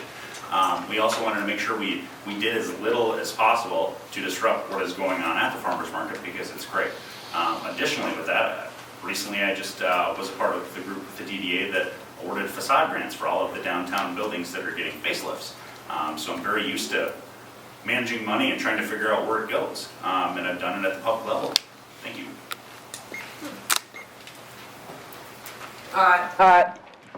Yeah, so I don't actually have a good amount of experience handling this type of large budget. Unless you're the chief financial officer for the city of Marquette, I don't know if anybody on this board has the experience of managing such a large budget as a municipality. And that's something that I know that when commissioners get onto city commission, that can be kind of an intimidating process. So I'm looking forward to what I'm going to carve out to be my on-ramp into understanding the budget and to studying it. I am currently looking at the budget to try to understand where some of our value systems fit within those budgets. And it's something I'm looking forward to. I mean, we can tout our experiences with small management projects. I owned a small business. I'm familiar with money management, but nothing at this scale. And it's something that I'm looking forward to the opportunity to truly understand on a studious academic and a government level. Thank you. Candidate Bonzel? Well, I do have plenty of experience managing large municipal budgets. I've served for a year as the secretary of the Marquette Brownfield Redevelopment Authority, and we certainly deal with multi-million-dollar projects that involve tens of millions of dollars. I have also served for 2.5 years on the Parks and Recreation Board. We spend millions of dollars each year on maintaining and expanding our Parks and Recreation system here in Marquette. We also had to recently create a capital improvement plan as part of our 5-year master planning process last year. So that was quite a process. If there's a parks project that you've seen happen in Marquette in the last 2.5 years, I voted on it. I know how PILTs work. I know how tax increment financing works from my experience in the Brownfield Authority. I obviously understand how brownfield plans are made and how they work and what all the potential pros and cons of them are. And I know how to craft multi-million-dollar municipal budgets that are both fiscally responsible and also proactive and forward-thinking. Candidate Davis, the question's yours. I'm not one of those people that finds budgets are fun, but I will tell you that I feel very confident in my abilities to work with budgets. At the hospital, I was a program director and then had my departments, several departments budget. I mentioned I brought $15 million of grants for healthcare into the UP. Each one of those grants required budgets, and once you get grants, you end up having to manage those. More importantly, I co-developed the Upper Great Lakes Family Health Center and was the associate director. That budget was about $20 million. Well, guess what? $20 million is what our general budget is here at the city. And it's complex. I've spent a lot of time with the budget, and I understand, I think, most of it, not all of it. But, you know, in the next 4 or 5 years, we have some very difficult decisions to make. It's going to get tougher. This year's budget is 2% lower than last year's. Next year's, we're going to have to cut more money so that we don't raise taxes. And in about 4 or 5 years, the brownfield money will come to fruition, and we'll start to have more money in the city budget. So those are the kinds of things that I've looked at and I understand. Candidate Vandenen, the question's yours. Thank you. I have not managed a large budget, but I'm very able to learn and willing to learn and want to learn. I've already looked at Marquette's budget, and, you know, in reiterating to what Sally said, fiscal year 2016, we collected $9.4 million in property taxes, okay? And in fiscal year 2019, we only collected 9.1, so we're seeing a reduction because of Proposal A. So that is something we have to, that's money we won't recapture, and that's something we have to really look into creative ways, because our budget is, or our tax base is not elastic. I know it's not a large budget, but I served on the Marquette Little League Board and helped manage, I helped look at our budget. Angie Noss was actually managing it, but I did help really conserve money with that and with other entities as well. Thank you. It looks like we will have time for one more question, and this question will begin with Candidate Plord. Candidate Plord, what do you feel is the most important issue facing Marquette in the next 2 years? Awesome question. Actually, I think the most important issue facing the city of Marquette in the next 2 years is Lakeshore Boulevard and the Lakeshore. What are we going to do with the Lakeshore? What are we going to do with the area where the Shire Steam Plant is? And what are we going to do with the area where the Wisconsin Electric Plant is? Granted, they own the land, but it is an issue with the city of Marquette. As I mentioned earlier, we need to fix Lakeshore Boulevard. We need to move it in, and we need to fix it permanently. And as people have said, it's going to cost a lot of money. We need to find that money. The city is looking really hard right now, has been for a long time, for grant money and other ways to finance that money and that project. But I want Lakeshore Boulevard to stay open year-round. I want access to Presque Isle year-round. That's a huge issue, and we're going to have to be very, very judicious about what we do with the property where the Shire Steam Plant is right now. The ships come in very close, so South Beach is on one side, but it's very deep on the other side. So we need to be very, very, very sure what we're going to do there. Thank you. Candidate Ottaway, the question is yours. Yeah, to me, it's pretty simple. It's budget and infrastructure. At a local government standpoint, that's always of most importance, because those are the things that can be controlled by this commission. I know that everyone that lives in Marquette probably drives on roads that are bumpy, and just like, I live just off Altamont, and it's horrible. They fix like a piece of it, and I'm like, you gotta be kidding me, fix the rest of it already. So number one for me is we have to figure out a way to get more money to fix these projects. So if you're not aware of what the city currently does, at the beginning of the year, they kind of get every department together and kind of plot out, okay, which jobs are the most important for the year.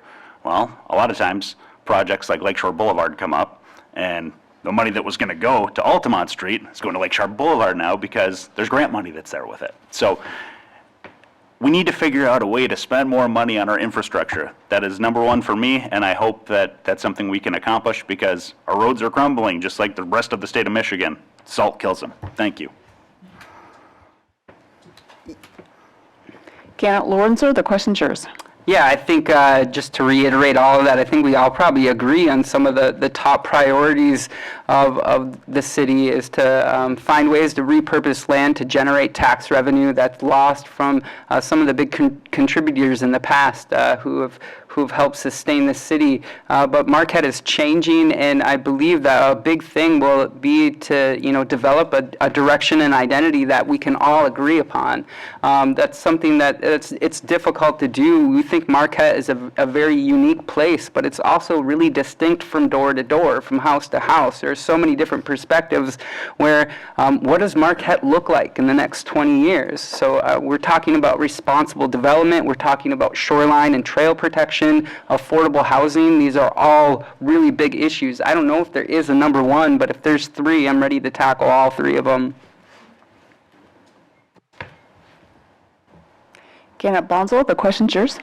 Well, there are so many important issues facing the city. How we're going to find more revenue to fund some of these major infrastructure projects we have coming up, how we're going to adapt to a changing climate, as candidate Davis mentioned, and how we're going to find more tax revenue and balance the budget. But ultimately, I think that the central issue that all of these things depend upon is our ability to retain young people and working families, especially families with children here in Marquette. So many people are getting priced out of the city right now by rising housing costs, and many people also, many of my friends included, and family, cannot find good jobs that they can support a family on here in Marquette. So I think that absolutely has to be our top priority, finding ways that we can create economic opportunity for young people and people of all income and education levels, trying to find ways to make housing more affordable here in the city. And I think that if we can do that, then we're going to have a solid foundation for our future, and we'll find that it's easier to generate new tax revenue, it's easier to find funding, it's easier to find solutions to these problems.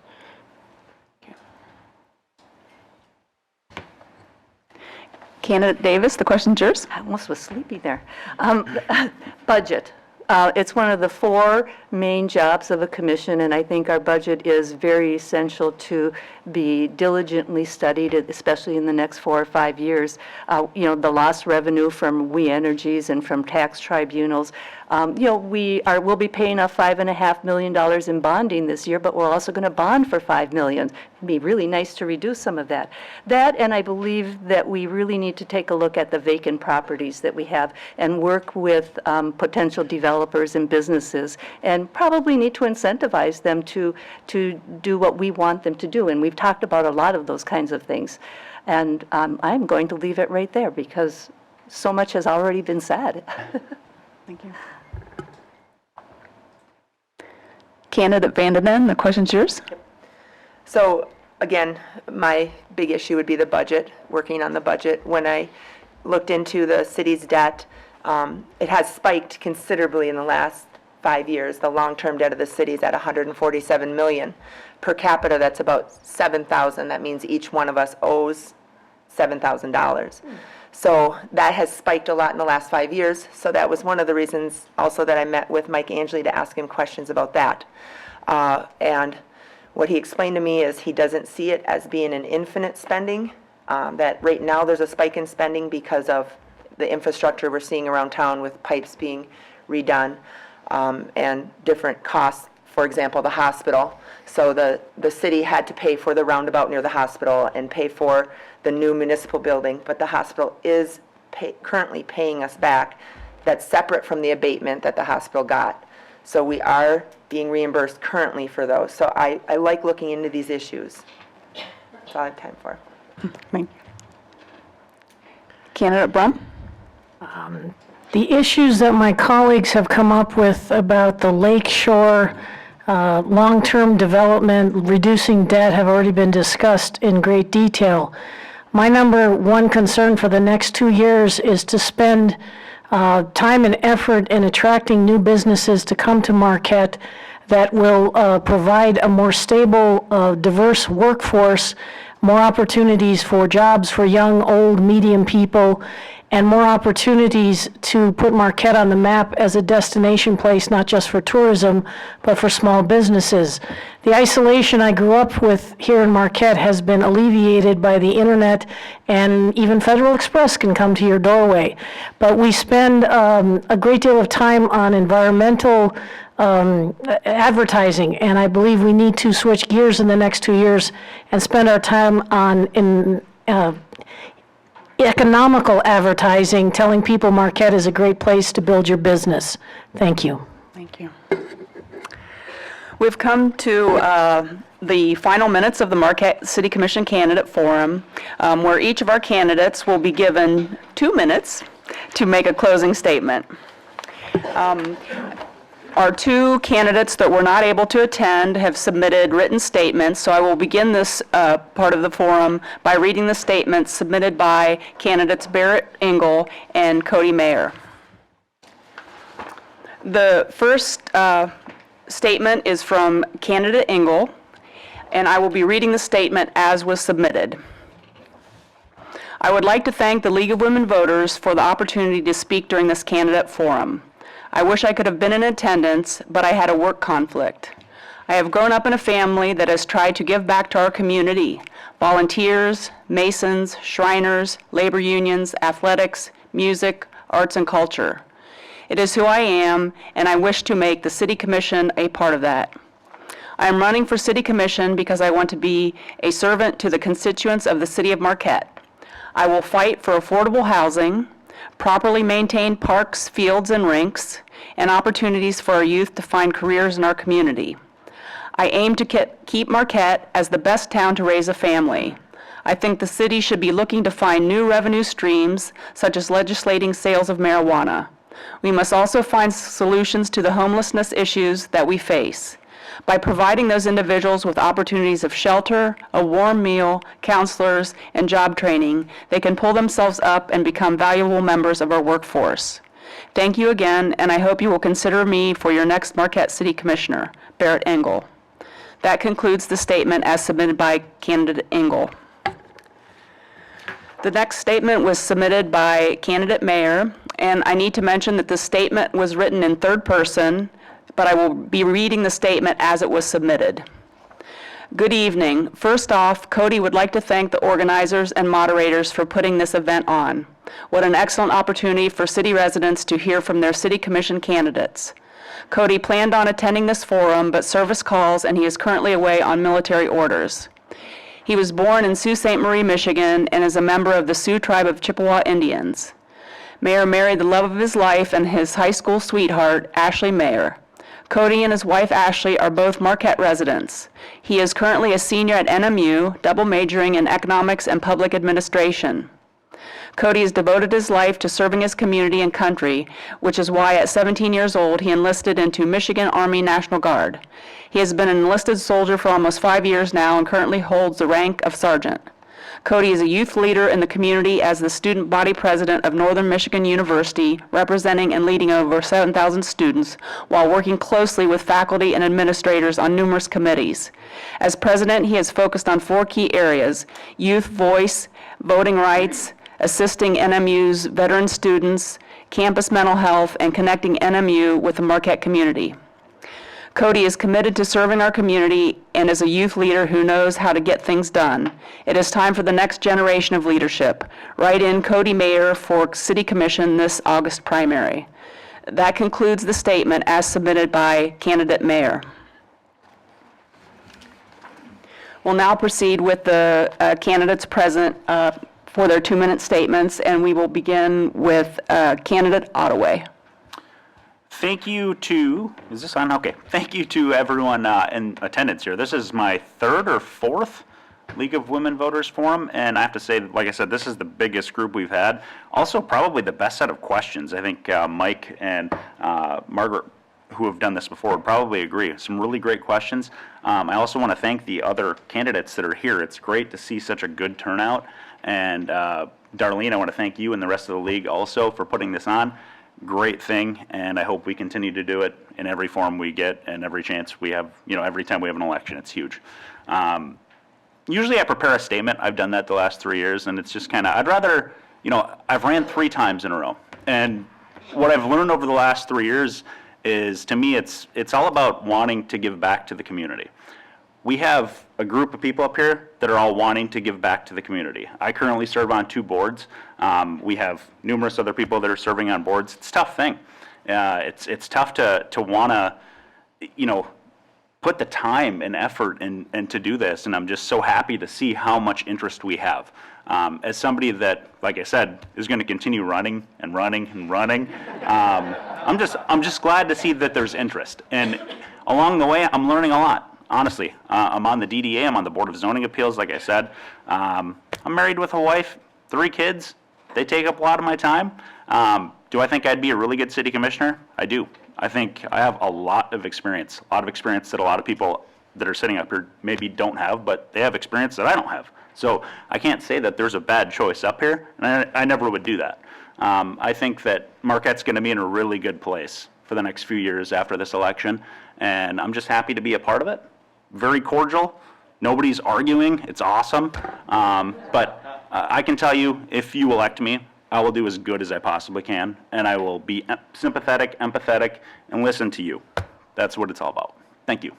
Thank you. Candidate Lorenzer?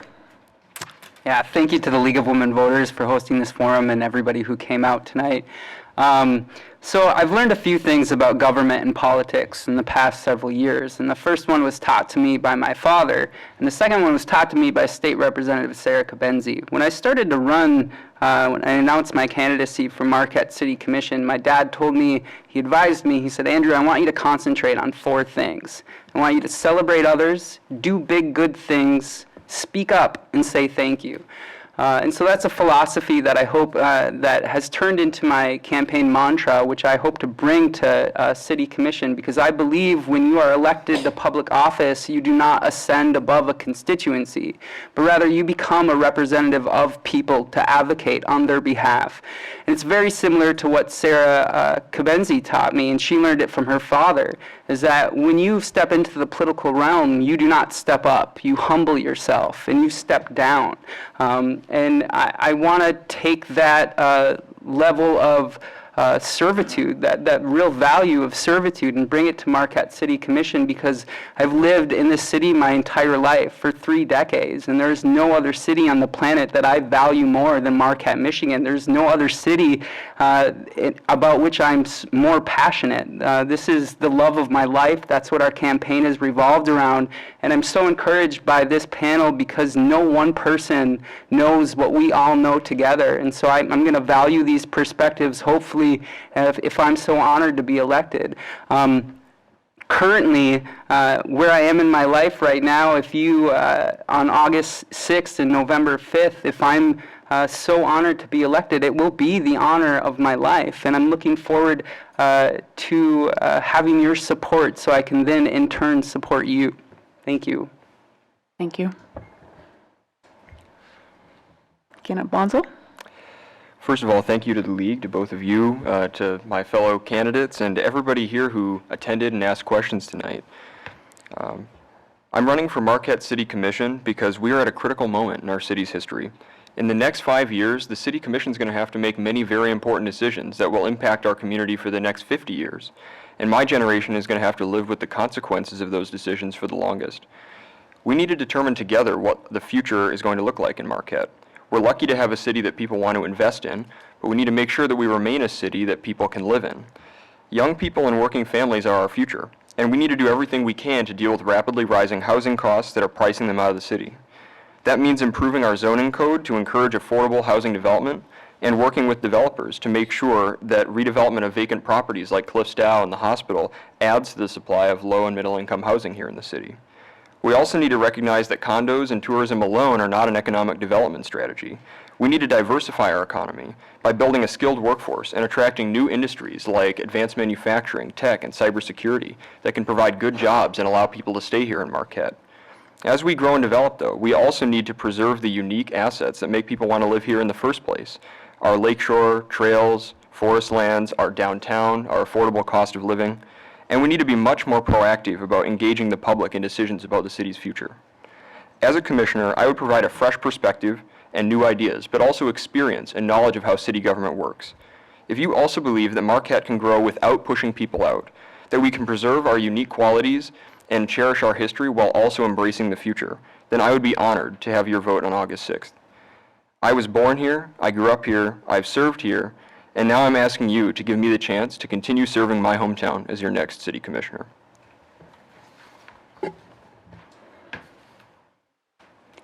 Candidate Davis?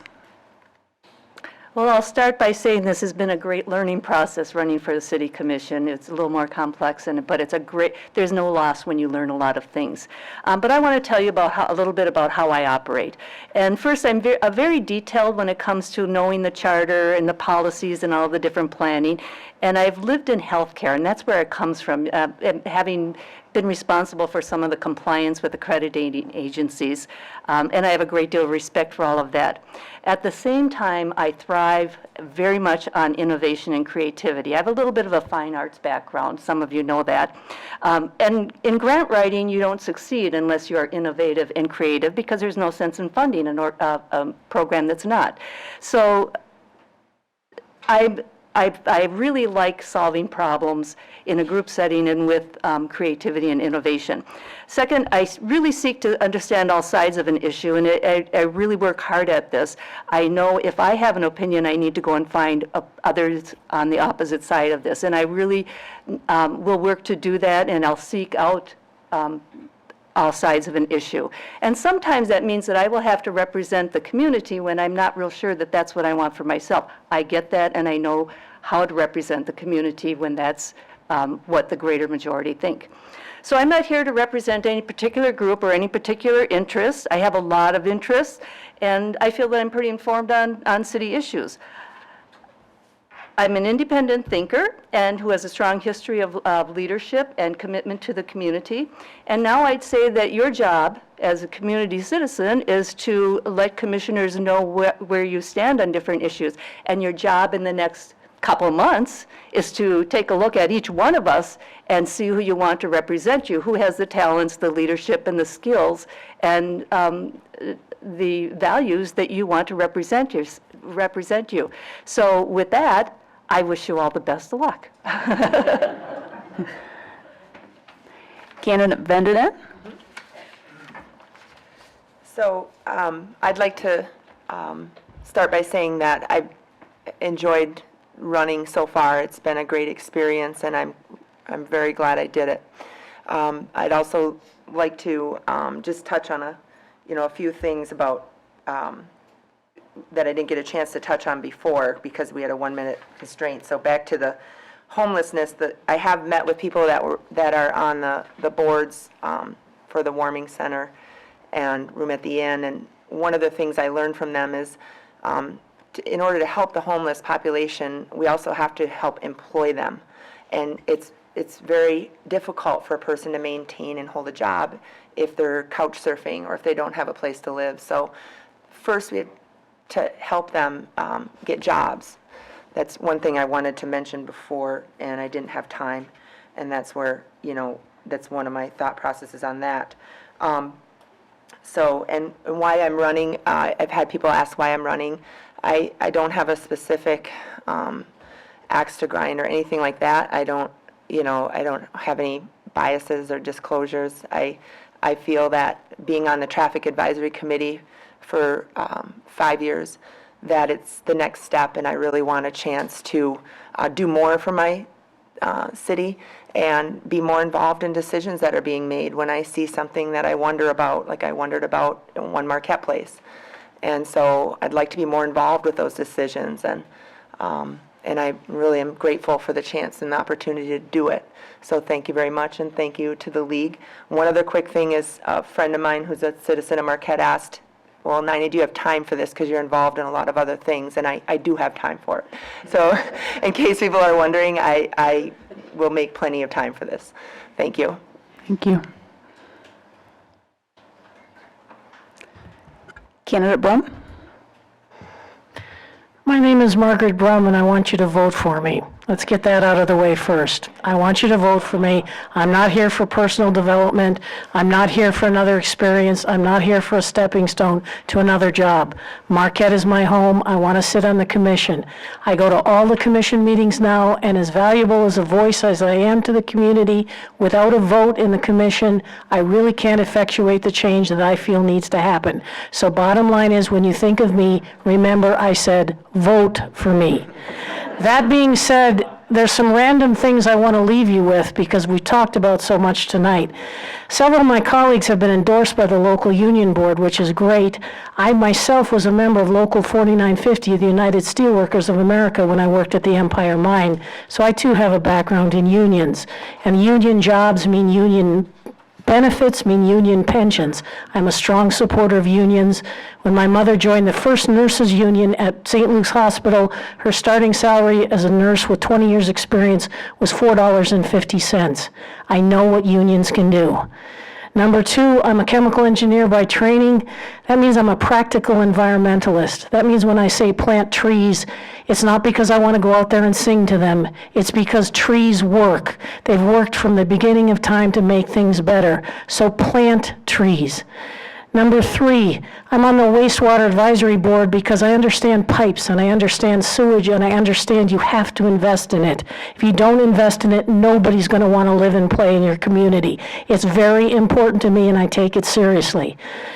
Number four, we got to attract new businesses. We got to hit up our lobbyists down in Lansing and tell him to get off his duff and get some people up here across the bridge in the middle of winter and see what we have to offer. And number five, I'm into the beach access. I don't know if you saw the story yesterday. I spearheaded the beach campaign, and I am a member of the NTN and the trails. Thank you very much. Vote for me.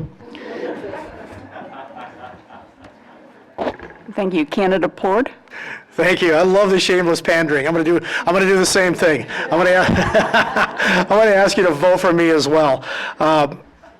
My mom talks about a story. I'm the oldest of 6 kids, 5 brothers, 1 sister. Yes, she is the princess, and she'll admit it. But my mom tells a story that I learned how to talk when I was 6 months old, long before I learned how to walk. Pretty much everybody that knows me agrees with that story, including Margaret. We talk, and I've known most of the candidates for a while. I just met Nina tonight, before I get into that, let me back up. My career has been in talking, and I'm a very good talker for the most part. I got accused of that by Frank Verito. If you know who Frank is, you've been to a city commission meeting. If you don't, you haven't been. When Frank tells you you're a good talker, you're a good talker. Okay, I say all that to say this. I've learned to become a better listener. And I'm a much better listener. I'm a very good listener. And people know me. They'll stop me in Econo Foods. They'll stop me in Super One. They'll stop me where Shopko used to be, when we used to come to, and all over town. And they'll tell me what they have on their mind. And I appreciate that. I'm very approachable. And can discuss a lot of things. I know how city government works. I know the department heads. If you ask Mike Angeli or Dave Campana back in the back, they'll tell you that I grasp concepts very, very quickly. I also make very, very good decisions, and I can make those decisions very quickly too. So I offer that to you as citizens of Marquette, and again, ask you to vote for me so that I can do that for you. Want to be on the city commission, did a good job, and again, I can make very, very good decisions. Last thing I want to leave you with, we have a great city. We don't have a lot of real problems, and I agree, this is a great panel.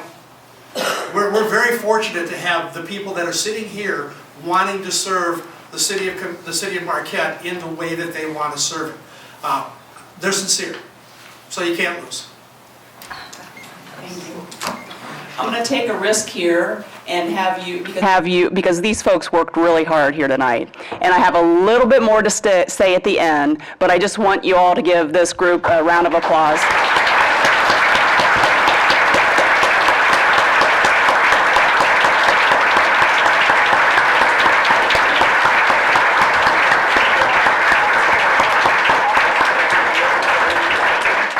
Thank you so much. Thank you. Thank you all for coming here tonight. This concludes our candidate forum for the Marquette City Commission. The League of Women Voters of Michigan, Marquette County Member-at-Large State Unit would like to thank the candidates and the audience for their participation, and also the City of Marquette for use of this space.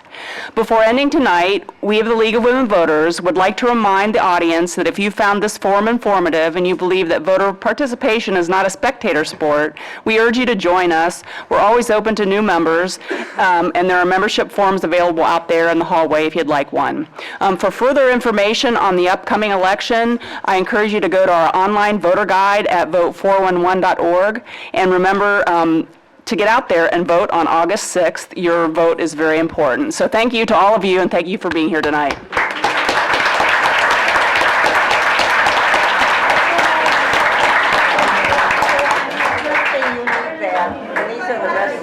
Mikey. Thank you.